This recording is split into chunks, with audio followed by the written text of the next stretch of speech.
It is the day before game number 6 back in Edmonton, Alberta in the 2024 Stanley Cup Final. And we still have a Cup Final and a quest for the Cup to break down, and that is a good thing on the ice. We welcome in the NHL's Pete Jensen to join us here on this Thursday to take that look at game number 6 tomorrow night at Rogers Place up in Alberta. Pete, thank you so much for taking the time to be here. Hey, it's a great thing that you are here, and we still have at least one more game to break down in the Stanley Cup Final. Oh, definitely. When I texted you guys more hockey, LOL, it means I'm excited about it for sure, that the season is going on and the drama is escalating with how good Connor McDavid has been historically these past 2 games. So Edmonton's alive and well, heading back home. They have a real shot to come back and at least force Game 7 here. And Pete, this is how we got here. The Panthers won the first 3 games to take that commanding 3-0 series advantage. Dominant in the first 2 in Sunrise, winning each by 3 goals. But Edmonton has had other ideas, staving off elimination, keeping this series and their season afloat. 8-1 in game number 4, 5-3 in game number 5 earlier this week in Sunrise. Pete, what has flipped here in the Stanley Cup Final? I mean, certainly Connor McDavid, Leon Draisaitl, some line tweaks, Dylan Holloway elevated to the top 6. He's one of their better young players that's been mostly in the bottom 6 in his NHL career. Just little adjustments like that. And that's what we saw all year from Chris Knobloch. Remember taking over in November for the coaching change when Edmonton was near the bottom of the league standings. And then all of a sudden, he's pushed all the right buttons. So I think now it turns back to Florida and Paul Maurice. We know how good of a coach he is in terms of making those necessary tweaks through the years with Winnipeg and now Florida. But now it's kind of like the pressure is mounting on Florida. They're playing this game on the road where they have been very good this postseason away from home. But still, it's like that historical drama is kind of probably weighing on them, even if they're not going to say it outright. Yeah, it certainly will be. And also Game 6 is going to be very exciting, getting that game back to Canada. If we look at the money line on this series right now, Florida's still a decided favorite, and they should be. They have the series lead at a minus 375 price. If Edmonton can pull off this upset, it's plus 290. But Pete, talk to us about some of that historical context, because you're right about this. It's not as if you're just having an even series all the way through with the pressures on both sides. When you get a 3-0 series lead, your fans, your organization, and yourself as a player are expected to win that Stanley Cup. Talk about some of the pressure and maybe that historical pressure that might be on the Florida Panthers.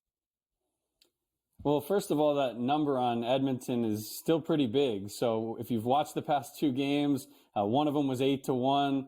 McDavid, of course, is really ramping up back-to-back 4-point games in the Stanley Cup Final. That's never been done before. So even the immortal Wayne Gretzky hasn't done that in the Cup Final. So pretty insane stuff there. But yeah, historical context. Coming back from down 3-0. It's only happened 4 times in a best-of-7 in NHL history. The only time that it happened in the Cup Final was way back like in the 1940s when there were far fewer teams. The road to the Cup Final was not as grueling as it is now. So really, it would be historic in so many ways if Edmonton is able to pull this thing off.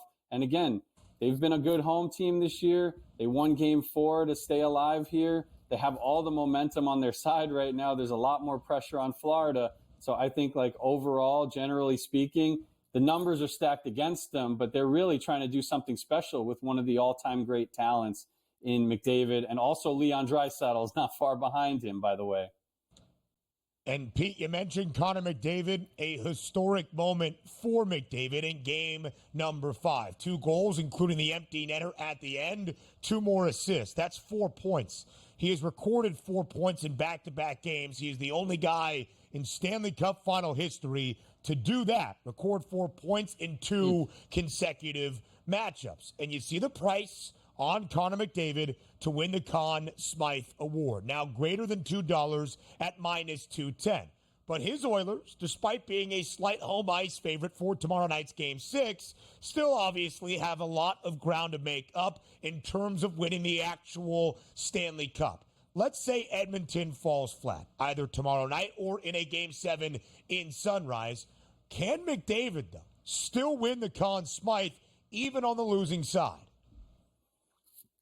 I think it's possible. I mean, usually when you see this, it's like an amazing goalie standing on his head through the whole postseason. Remember, it is the body of work for the entire postseason at large, and it is the media voting on this thing. So I think the media has been captivated, to say the least, by McDavid's career to this point. He's never been to the Cup Final.